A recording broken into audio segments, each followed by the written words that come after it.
It is very possible for you to fix invisible zipper without the use of zipper foot. In this particular video, I'm going to show you how to fix invisible zipper without the use of zipper foot.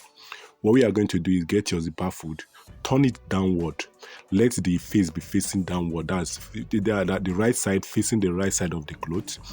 Follow my video as you're seeing it now. Make sure that your zipper foot is your sewing machine foot is on the zipper, directly on the zipper. Then your needle will be hitting the side of the zipper.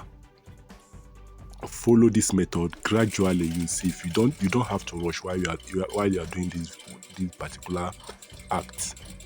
So this is just it. Just gradually you continue doing what you're doing. You don't have to rush. For those of you that have not subscribed to my video, kindly subscribe.